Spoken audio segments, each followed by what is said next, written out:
Mosquito Range got its name from a man by the name of Judge Stone. He headed up into the upper eastern mining district to make his claim one day. And as most of you know, there are not many mosquitoes up here in the high country. However, one did land on his tablet that day. He swiped it away, thus becoming the name of his mine, and then becoming the name of the entire range on the uphill side of the train. Also to the left of that is a bald top mountain. That is Prospect Mountain. That'll be the mountain we're traveling around today as well. And if you're sitting on the downhill side of the train or facing our church steeples, directly in front of you is the Sawatch Range. This is home to two of the highest 14ers in the lower 48. The highest 14er is Mount Whitney in Upper California. However, the tall pyramid one to the left on the downhill side is Mount Elbert. That sits at 14,442 feet. And the one to the right of it is Mount Massive. That is only 12 feet shorter. And a tidbit about Mount Massive, it's one of the only 14ers that's as wide as it is tall. And if you were to head south of here towards Buena Vista, you would head into the Collegiate Range, which is home to 4 more 14ers. And on the uphill side of the train, when we're heading out of town, there's a 2-humped mountain that is called Mount Sherman. That's another 14er here in Leadville. And yes, we have the highest population of 14ers in all of Colorado in the county. Also keep your eyes out for animals, as we do see mule deer just about every day, especially on our morning tour. We do see elk up in the meadows on occasion, especially at Bird's Eye Gulch. About 2 weeks ago, I had a moose running down right next to the train, up at Big English Gulch. Also keep your eyes out for small ground critters, as we do see chipmunks, pine martens. We have a marmot that lives in the unrestored caboose at the water tower we'll be stopping at today. And also keep your eyes in the skies, as we do see eagles and hawks on occasion as well. And as for now, folks, I do have a few things to tend to before we take off, but I'll be back on the microphone before we head out. Okay, here we go. This is because of the water content that we had this summer, as well as the quick freezing process when these leaves started to change originally. As we leave the parking lot here on the downhill side of the train, we're going to be passing by an old freight depot. This freight depot used to be the warehouse that used to be on this rail line for storage up until about 1961. Then it was converted over to a lumber yard, and now it is converted into a convention center, which is utilized for graduation parties, wedding receptions. We have outdoor concerts and arts and crafts fairs as well. They did a wonderful job restoring the inside of here, if you have a chance to see it while in town. And just behind that, the 3-story freight building is the original hospital here in Leadville. This was built in 1901 by the Sisters of Charity. And this was the only hospital that was here in Leadville until 1957, when St. Vincent's was built over on West 4th Street. Now this has been converted into apartments, and the people that live in here say the place is definitely still haunted. There is a full hospital. Where it's been converted to apartments. No, he said on East 4th Street they built a new one. Which has been converted to apartments. And just after these two That was what I buildings, heard. The old on one either was side of the converted tracks, to we're going to be apartments. passing through an area known as And they built Poverty a new Flats. one. This area was an area where some of the miners came up and tried to find the riches, like they had been finding in the upper mining district. However, nothing was to be found, thus giving it Oh my its name. god, that's beautiful. And off in the distance, after passing by these buildings, at the base of Mount Massive and just to the right of it, on the downhill side of the train, we'll be looking at a large body of water. This is known as Turquoise Lake. Turquoise Lake was a man-made reservoir that was flooded in 1956. And it got its name from its turquoise deposits that were found on its beaches. And for those of you who this is your first time into Leadville, Leadville sits at an elevation of 10,152 feet. Leadville is the highest incorporated city in the lower 48, and the highest incorporated town is just over the pass on the uphill side of the train, over in Alma, Colorado. The only difference between the highest incorporated town and city is that we have our own municipality here in Leadville. Also down in Denver, they like to consider themselves the Mile High City, but up here in Leadville, we consider ourselves the 2 Mile High City.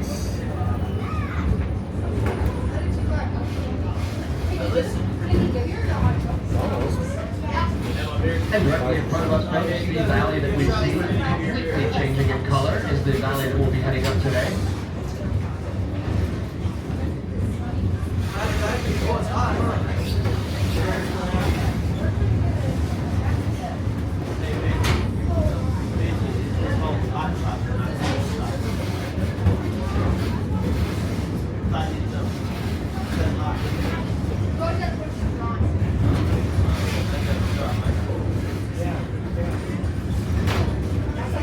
passing by these new homes in Poverty Flats. We're going to be passing by some of our other rail cars that are not in use, as well as an odd-looking green car in the middle. This odd-looking green car is known as a flanger. This flanger is used to clear the lines of snow up until about 1951.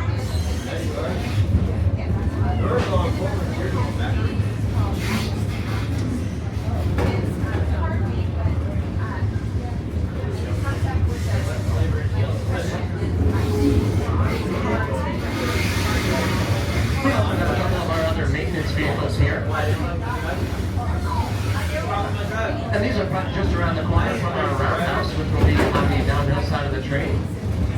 Just after the flanger.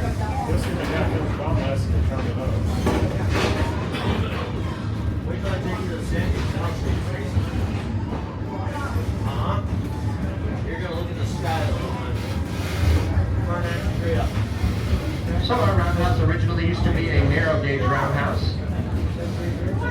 And then it was converted over to the standard gauge which we're traveling on today, back in 1943. And that is when we extended the height and width of the doors to accommodate the larger vehicles. This is also where maintenance is done 365 days a year. And where we store our other two engines. One of them which will be seen on the uphill side, or the downhill side of the train on the later part of the travel today. So unlike a lot of the other high country towns here in Colorado, Leadville actually decreased in population over the years. Back in the 1800s, it's said that there was between 60 and 80,000 people living here in Leadville. Wow. And in 1875, to be exact, they were put on the ballot to become the capital of Colorado. As most of you know, Denver did become the capital, but Leadville only missed out by 5 votes. Really? That's due to the proximity of Leadville, making it very difficult for our politicians to make it up into the high country as opposed to Denver. As we do have the highest airport, the highest college, the highest golf course, and the highest courthouse here in Leadville. And back in those days, the only people that seemed to make it into the high country were outlaws, miners, and the wealthy. It is said that Wyatt Earp made his way through here once or twice. Doc Holliday spent the last 6 years of his life here in Leadville before succumbing to tuberculosis down in Glenwood Springs. He had his last shootout right outside the Silver Dollar Saloon, which is still here on Harrison Avenue. And the piano that he played is still inside, if you'd like to check that out when it's out. And that shootout he had on Harrison Avenue was over a $5 car bet with a judge. It is said that within 2 years in the late 1800s, up here in Leadville, they went through about 6 different sheriffs in that time. So the only law up here in the high country back in those days were the outlaws. Also, Molly Brown, the Unsinkable, has a house here in Leadville as well as in Denver.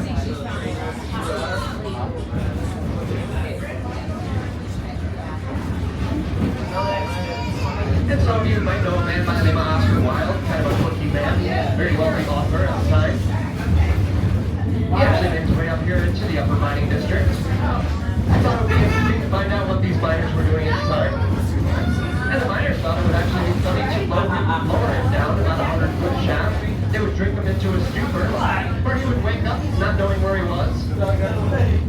However, not known to any of these miners, just so happens that Oscar Wilde was a professional drinker. He drank all these miners under the table, and they all became great friends. And coming up around the next corner, we're going to be passing over one of the gulches we'll be passing over today.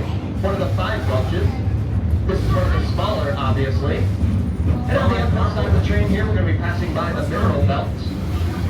The mineral belt used to be a narrow gauge rail line that used to collect all the minerals from the upper mining district and bring it down to the main line we're traveling today and transport it 150 miles to Denver.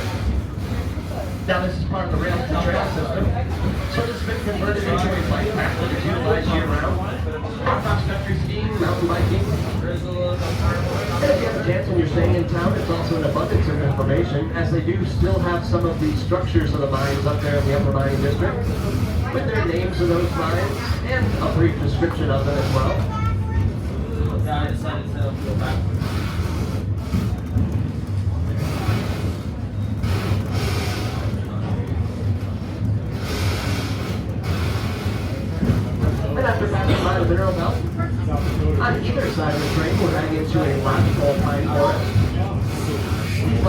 pines are the most populated pines here in Colorado. They're obvious by their long, straight trunks. These are also what our telephone poles are made out of here in America. There's about 6 to 12 different other species of pine trees here in Colorado. So there's the bristle grove pine, which is one of the heaviest. And the ponderosa pine, which looks much like the redwood trees. However, we have no more redwood trees here in Colorado after the logging operations back in the day pretty much decimated them. However, the ponderosa is the tallest of the pines here in Colorado. You'll also notice a tree with a blue or green hue, that is our blue spruce. And we also have another tree that is also ground covered that has small blueberries. This is known as the juniper. And coming around the next corner, we're going to be heading across Power Line. Here at Power Line, we'll get a great sound of the two long, a short, and a long that will be blown at every crossing, showing the FRA as our right of way.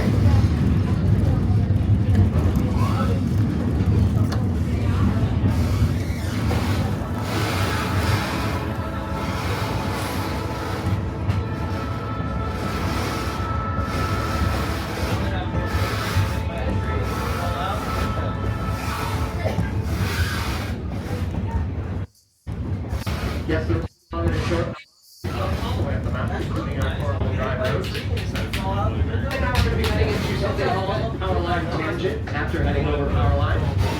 This is one of the straight sections of the track they had to build, so obviously one of the easiest sections they had to build in the road. There are 3 different tangents on this track, following this is the longest at about 2 miles long.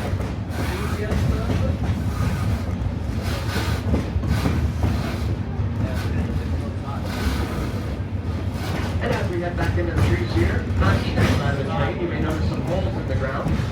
Some smaller, some larger. These are known as prospect holes. These are where the miners, what I call the lazy miners, made their way up here. They started digging with compact shovels, space shovels, and light clouds of black powder. And however, nothing was to be found here, so they basically picked up and left. Unlike in the upper mine district, the wealthier families have dynamite to blow these holes out. There are completely underneath the town of Leadville, as it is said that there is between 100 and 150 miles of tunnels from the mining operation on the upper mining district. Forrest Beaver and the Beaver family had their silver mine up at the Matchless mine here, which is also an area where you can take a tour here in Leadville. And the Guggenheim family had one of the largest gold mines in California Gulch, heading south out of Leadville. There in California Gulch, when he headed into the Gulch and he pulled out his first pan of gold, he looked down at the pan and said, "My goodness, there is more gold in this pan than the entire state of California." Also, they also talked about the fact that 40% of the minerals in Leadville. This is due to what we call cerussite. Cerussite is a black chalk-like substance that you can drill the sweet boxes and make it very difficult to separate out the mineral.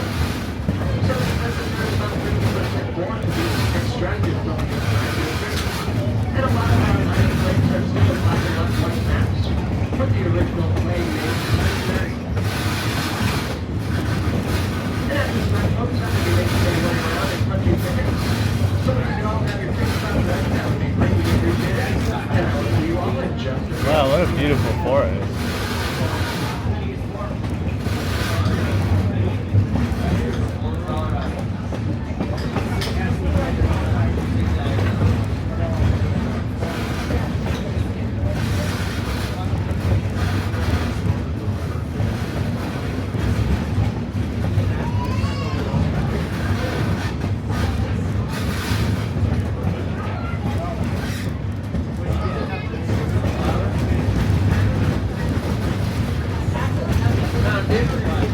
Thank you. That'll get me going with that.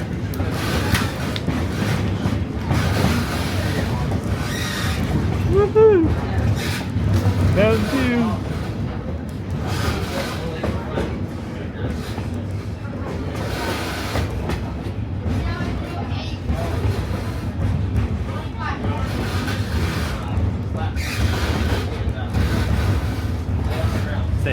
YouTube, Jeff.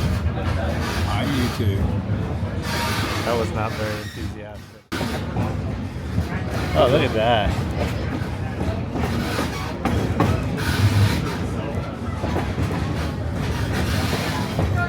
Oh, here comes the aspen trees.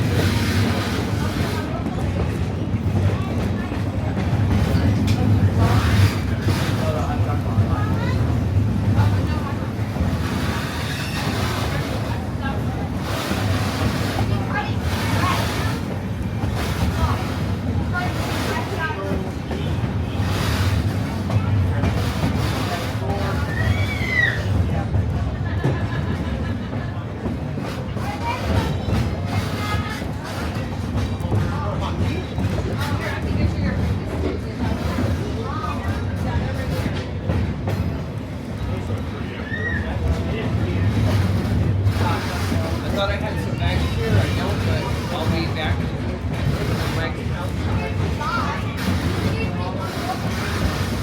No cream and sugar. Well, I think it's not one.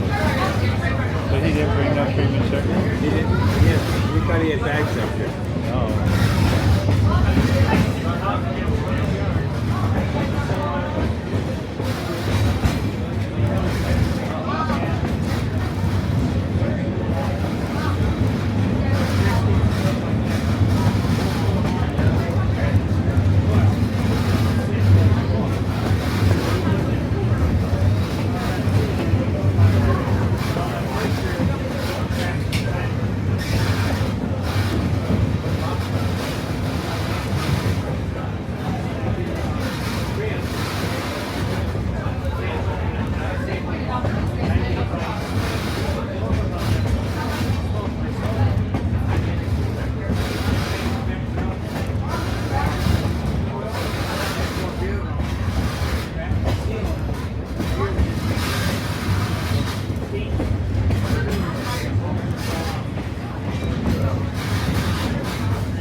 Oh, look at that, Jeff.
Nose of the engine.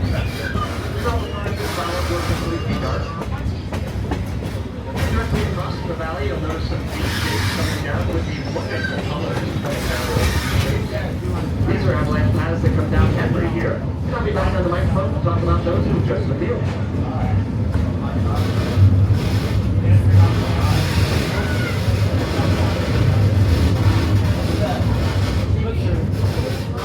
Smells good too. Look at that.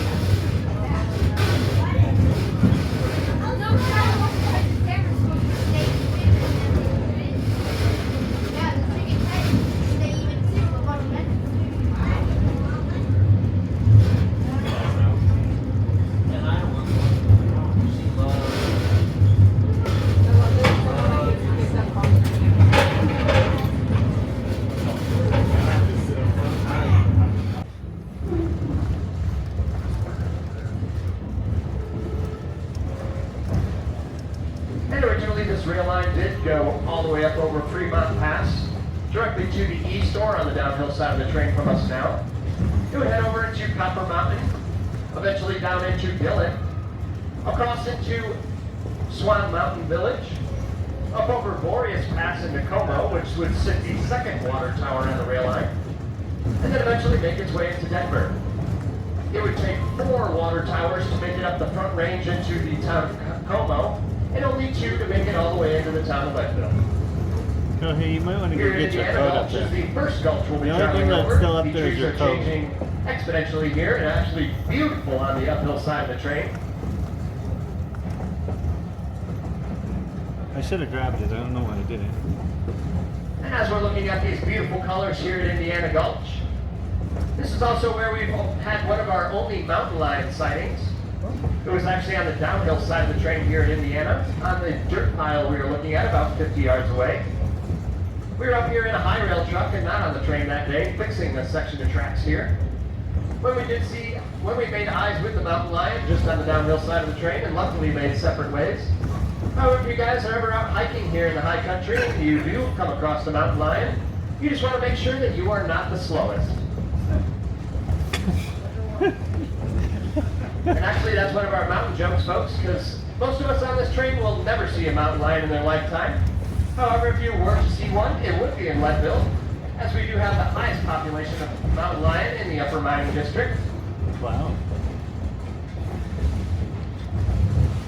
And as I was saying before about the pine beetle, that we were not affected, well, directly in front of us at the base of Treasure Vault Mountain, which is the second largest silver mine in all of Colorado, you will notice a lot of dead trees directly in front of us. This is not due to the pine beetle, as I said. This is due to the second highest wildfire ever recorded in U.S. history.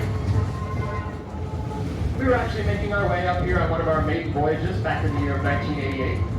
And when we passed through Bird's Eye Gulch, which I will make a side note, many of you will want to get your cameras ready, as this is one of the most photographed gulches on the entire rail line.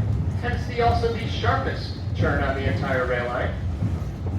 And as we were headed through Bird's Eye Gulch on that day, there was an unbelievable lightning storm that we were passing through.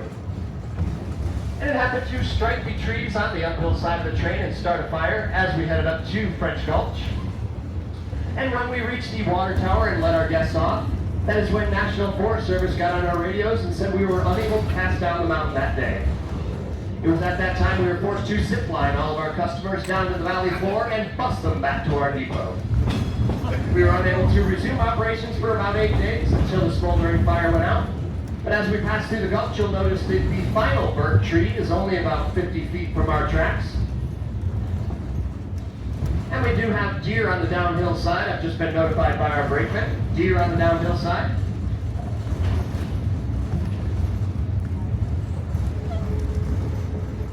Also, when passing through here, you'll notice we slow down to a 5 to 7 miles per hour. And also on the downhill side, on the other side of the gulch here, the trees are also in full bloom. We were actually grandfathered in by the FRA as long as we slow down to this speed, as this is the sharpest curve. And no matter how many cars we do have on the rail line at the time, the caboose can always see the engine when passing through here. Also keep your eyes on the uphill side of the train. Like I said, this is Bird's Eye Gulch, where we might get a chance to see those elk on the meadows on the uphill side of the train. And on the downhill side of the train, you'll notice a telephone pole with a wire attached. This is not a telephone pole, however, this is part of the telegraph line.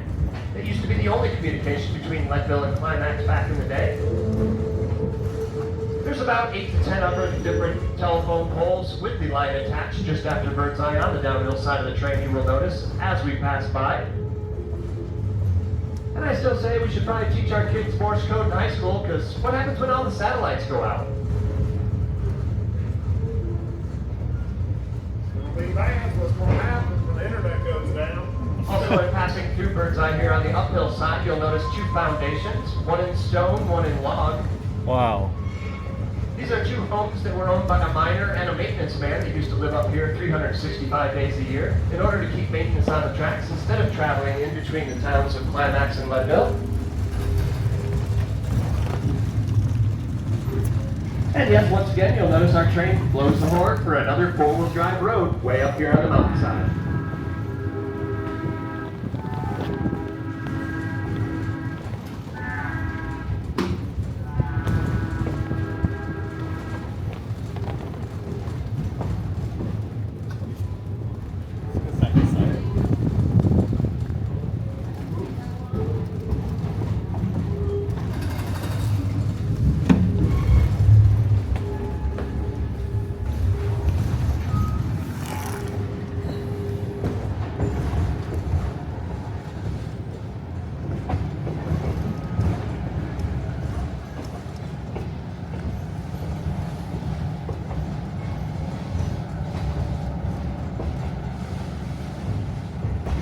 And after passing through Bird's Eye Gulch here, we're going to be heading into an aspen forest. These aspen trees are one of the only few deciduous trees we have here in Colorado, as well as the cottonwood tree. However, these are one of the more interesting of the trees here in Colorado, as these aspen trees are the largest living organism in the world. Yes, they have a propagated root system underneath them, and all of them are interconnected, so you will never see one aspen tree sitting out by itself. And also, you'll notice these trees drop their branches from the bottom half of the trees. They have these black eye-looking features looking at you. These are known as bolls. These are when they do drop their bottom branches in mitigation of fire, unlike our pine trees where their boughs come straight down to the dirt. And if you ever happen to be walking out in the forest here in the high country and you forgot your sunscreen, you can wipe your hand along the side of the bark of these trees, and it provides an SPF of about 15. And also, if you forgot your Tylenol, you can wipe your hand along the bark of these trees and lick the chalk-like substance, and it's a small form of aspirin.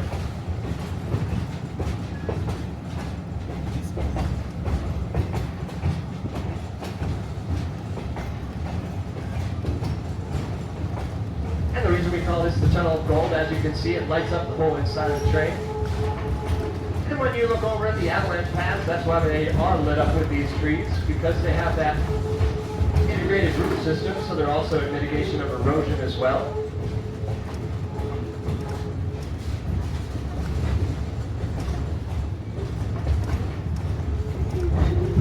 And as I was saying about the rail line heading up over Fremont Pass, if you were heading back towards Summit County, Breckenridge, Silverthorne area, Frisco, on the top of Fremont Pass is an existing open mine. And it used to have its own town here at Climax Mine that used to house about 6,000 people, up until World War II when they did expand the mine. And when doing so, they flatbedded all those houses up from Climax down to the town of Leadville, and still can be seen on the west-hand side of Harrison Avenue. And directly across the street from Climax Mine was one of the original ski areas here in Colorado, which is no longer open. There used to be a tow rope that used to have night skiing across the street from Climax Mine at Climax Ski Area. So the guys on second shift could go right across the street and catch tracks. And directly to the north of that, where the tailings for this mine are, you may have seen some water ponds when traveling up over the pass. There was another town here called Kokomo, which housed about 10,000 people. Nothing can be seen of this anymore, as the tailings have covered up everything, including the foundations there. And as I was speaking about our military highway down below, if we do have any current military or any military veterans aboard, we'd like to thank you for your service on behalf of the entire crew. And Highway 91 used to be the only way into Leadville back in the day. This was originally owned by the Denver, Rio Grande, and Western. And they owned 90% of what was coming in and out of Leadville back then.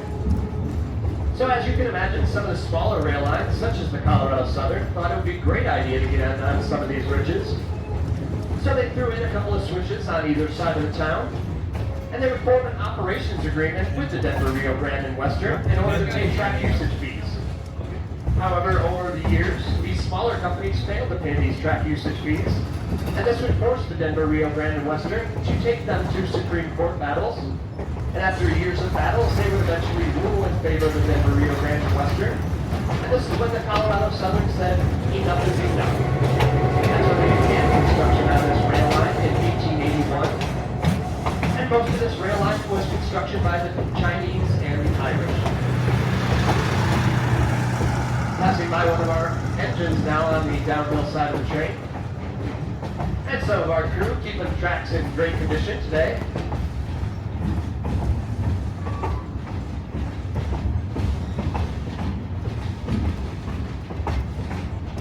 Also, as I said before, we can see in some of the cliffside over there, the red trees. Normally this wouldn't happen without the heavy rain that we did have this summer. And the temperatures did change within one day, about a week ago, from 70 degrees during the day and 12 hours to 30 degrees overnight. And we received our first 4 inches of snow.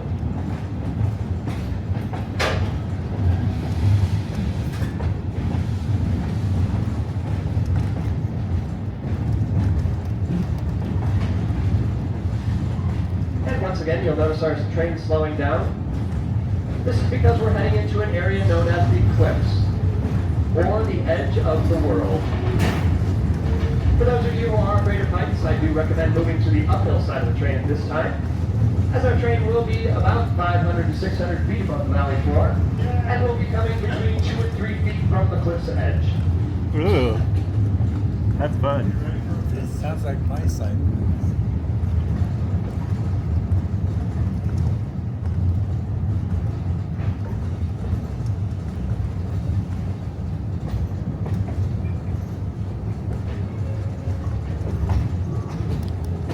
Also here at the cliffs, this is one of the most photographed areas on the entire line, so definitely have your cameras ready here. As we will also have a beautiful view of Mount Massive framed in the valley walls behind us, which we passed by as we headed out of town. And directly behind us, we're looking at the backside of Prospect Mountain with the small patch of snow on it. That is the mountain we were traveling around as we left the town of Leadville. Normally we wouldn't have snow out here this time of year, however, Leadville did receive about 4 feet of snow in the month of May this summer. And for those of you who do move to the uphill side of the train, there are some neat features here as the cliffside forms some beautiful photographs. Also, there's some discoloration in the rocks on the uphill side of the train in the form of black, red, orange, yellow, and green.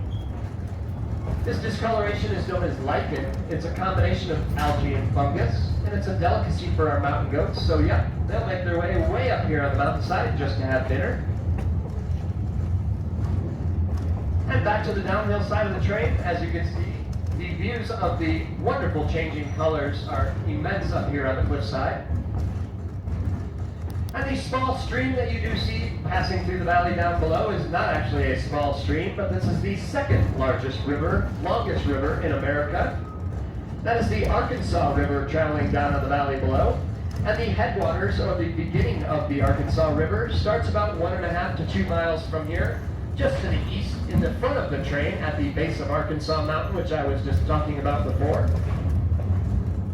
And the dirt road coming off the road down below was the dirt road we just passed over on the mountainside up here with the train. We went over the craziest looking cliff, but you were looking straight. Like a small stream here, the Arkansas River actually turns into a wonderful gold medal trout fishing river as you head towards Buena Vista, with exhilarating whitewater rafting as well. And so a little bit more history about the valley below. As I had said, they began construction on this rail line in 1881. And the FRA gave them a deadline of February 6th of 1884 to finish this rail line. And they did finish the first 120 miles in Leadville, Colorado in the first 3 years. However, they had the last 30 miles into Leadville, which was the most treacherous of the rail lines built. And to make matters worse, they had to do this in one of the most extreme.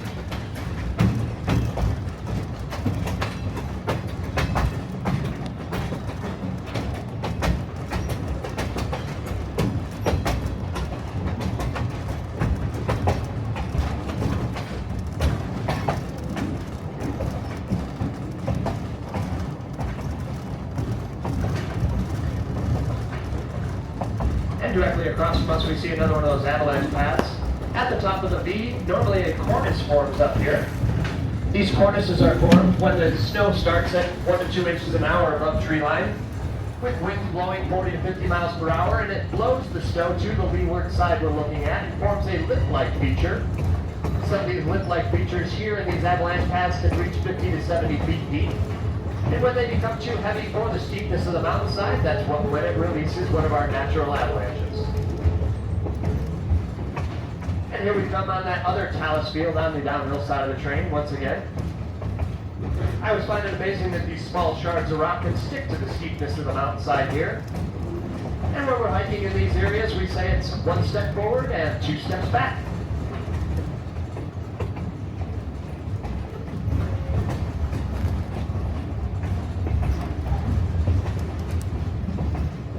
And after the talus field on the uphill side of the train, you may notice some trails that look like hiking trails, but these are just utilized deer trails. And as we left the town of Leadville, I was talking about our roundhouse, originally being a narrow gauge roundhouse. The narrow gauge is the width in between the rails of the tracks we're traveling on. The narrow gauge was 24 inches wide. This was what was mostly utilized here in the high country, especially to circumvent the steep gullies and mountainsides.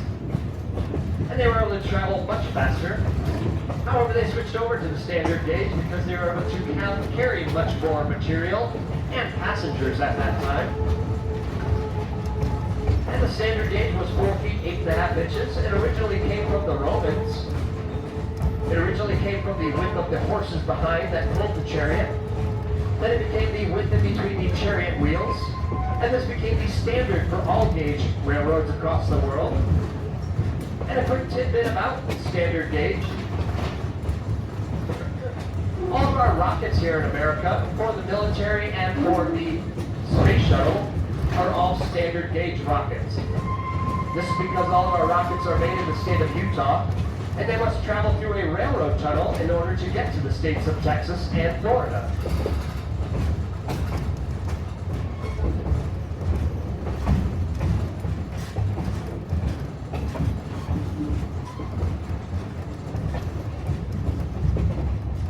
Also, our rail line did travel south of here to the town of Salida, over 100 miles to the south.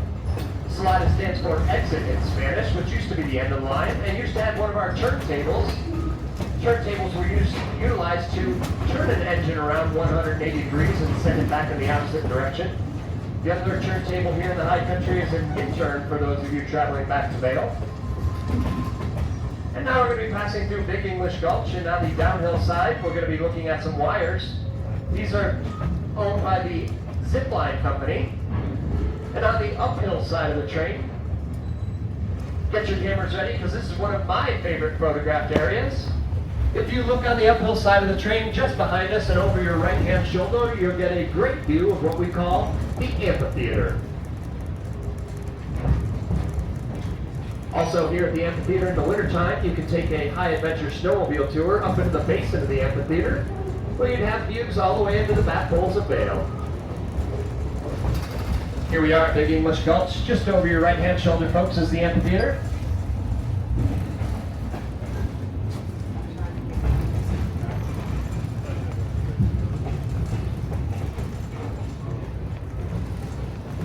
And yes, you can actually ride the zip line and the train in the same day. It's called a half-day tour. You would set this up through the zip line company.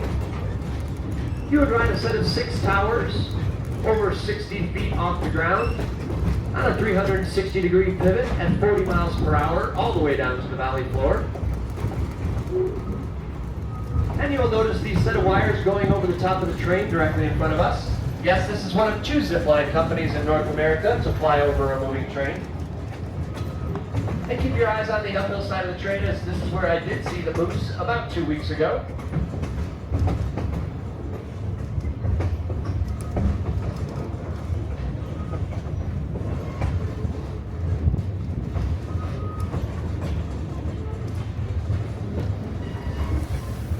Also, folks, I have had quite a few people ask me if this train has ever been robbed. I kind of find this funny, as I just had mentioned that we did have a perfectly good railroad down on the valley below that was carrying the same minerals that they were up on the high country here. However, this railroad has never been robbed way up here on the mountainside. But if you were to travel to Buena Vista, they have a stagecoach route that travels along the Arkansas River that has been robbed over 100 times. So back in the day, It seemed like every day this stagecoach was robbed at the exact time and location every single day, and they could not figure this out why. Well, it just so turns out, folks, that this was all orchestrated by the sheriff's wife. And on the downhill side of the train, we're going to be passing another four-wheel drive road. This is where you would ride in the Unimog up to tower number 1 on the uphill side of the train to start your zip line tour. This is also the road you would access your snowmobile tour to the uphill side of the train. And this is the second largest aspen grove on the entire rail line on the downhill side of the train.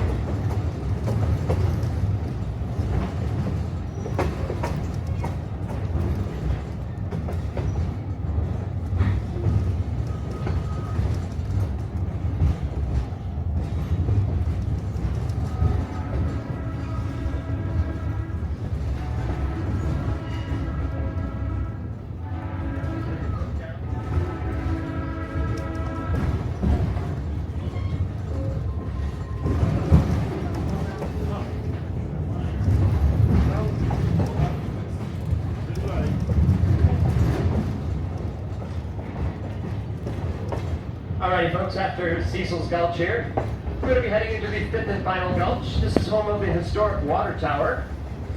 As I had said before, 2 of these restored water towers on this route. As you will notice, the water tower does not line up with our train whatsoever. This is because this used to be a gravity-fed water tower that used to be on the uphill side of the train in the middle of the gulch. And this gravity-fed water tower was fed by a reservoir on the uphill side of the train just over the tree line, fed by Arkansas Mountain. And back in 1983, before we owned the rail line, an engine, a caboose, and a tanker were headed through this gulch. And on that day, when they headed through here, the brakeman had noticed that about 200 feet of tracks had been missing and had been washed out in the gulch. That's because the levee on the reservoir on the uphill side of the train had broken, as Leadville received over 560 inches of snow that year. So when the levee broke, as you can imagine, it ripped out this gully. And when the brakeman had noticed, he hit the emergency brake, and all 3 of them, including the firemen, jumped off. None of them were hurt. However, all 3 of those vehicles ended up at the bottom of this gulch. We have a picture of this in our concession car if you'd like to check that out. It would cost us $70,000 to extract that engine out of this gulch. And in doing so, they asked the same engineer to take it down to the roundhouse to extract the fluids, to send it to Lincoln, Nebraska, to have it refurbished and brought back to our lines for service. And when doing so, the same engineer drove it off the tracks once again. Lucky for you folks, this engineer is no longer with us.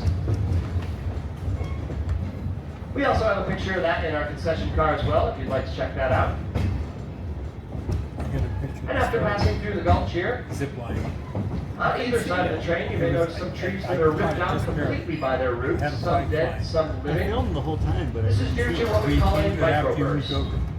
Oh. So the storms will start forming on the Sawatch Range, which we were looking at when we left the town of Leadville. They will build and build and build, and before the rain comes up over that range, it will let out a burst of wind at 90 to 100 miles an hour that will rip these trees completely out by their roots. Yes, this is known as a microburst. Also, when we go back down to the water tower, and you look underneath the spout of the water tower, you notice some railroad ties there. That's where the original lines did pass through the gulch before the washout.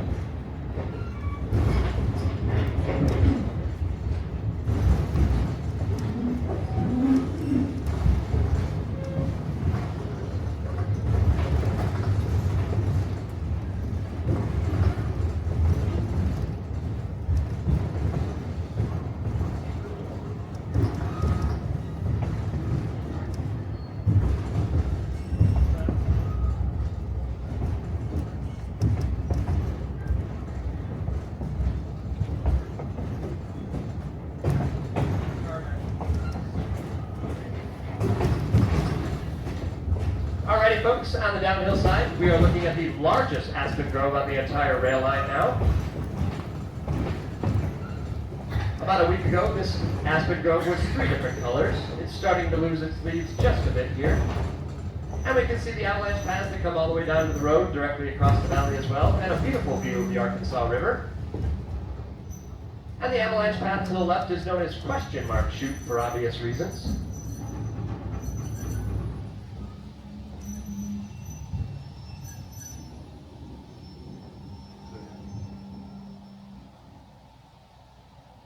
Well, folks, this is quite embarrassing, but we have run out of fuel. Can I get a raise of hands for anyone that'd like to help push back down the mountain? It's all downhill from here. Just kidding, folks. Actually, we're just stopping here for the most beautiful view of the aspen trees directly below us, and for a little bit more history in this area. So, it was back in the year of 1879.